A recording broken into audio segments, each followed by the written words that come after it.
মিশরের মধ্যস্থতায় গাজায় যুদ্ধবিরতির দ্বিতীয় ধাপ নিয়ে ইসরায়েল ও হামাসের মধ্যে আলোচনা শুরু হয়েছে। ইসরায়েল যুদ্ধবিরতির সময়সীমা আরও বাড়াতে চায় বলে জানিয়েছেন দেশটির পররাষ্ট্রমন্ত্রী। এদিকে যুদ্ধবিরতি চললেও গাজায় মৃতের সংখ্যা বেড়েই চলেছে। ধ্বংসস্তূপ থেকে আরও 17 জনের মরদেহ উদ্ধার করা হয়েছে। অন্যদিকে ওয়াশিংটনে ব্রিটিশ প্রধানমন্ত্রী কিয়ার স্টারমারের সঙ্গে বৈঠক করেছেন ডোনাল্ড ট্রাম্প। কাজী শাহরিনের ডেস্ক রিপোর্ট।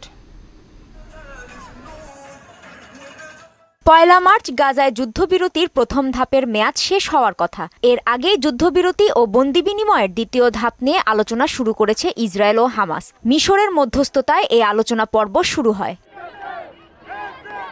ইসরায়েলের পররাষ্ট্রমন্ত্রী গিদেওন সার জানিয়েছেন, আলোচনার জন্য ইসরায়েলি প্রতিনিধি দল এখন মিশরে অবস্থান করছে। যদি দুই পক্ষের মধ্যে পর্যাপ্ত অভিন্ন মত থাকে তবে দ্বিতীয় ধাপের কার্যক্রম সুষ্ঠুভাবে শুরু করা সম্ভব হবে। এছাড়া ইসরায়েল যুদ্ধবিরতির সময়সীমা আরও বাড়াতে চায় বলেও জানান তিনি।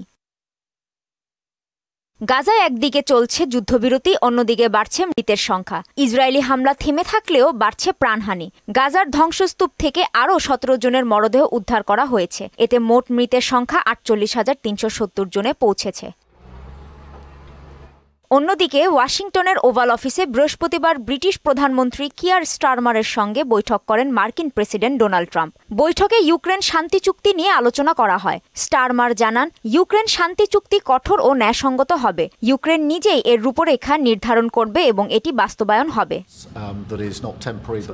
ইউরোপের ওপর যুক্তরাষ্ট্রের শুল্ক আরোপের হুমকি এবং ইউরোপ তার নিরাপত্তার জন্য যেন ওয়াশিংটনের ওপর নির্ভরশীলতা কমিয়ে আনতে পারে, এরকম প্রেক্ষাপটে এ বৈঠক হয়।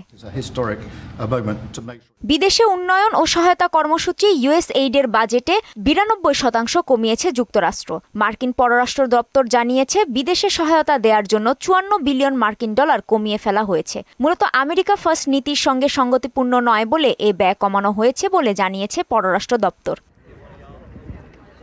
কাজী শাহরিন, মোহনা সংবাদ।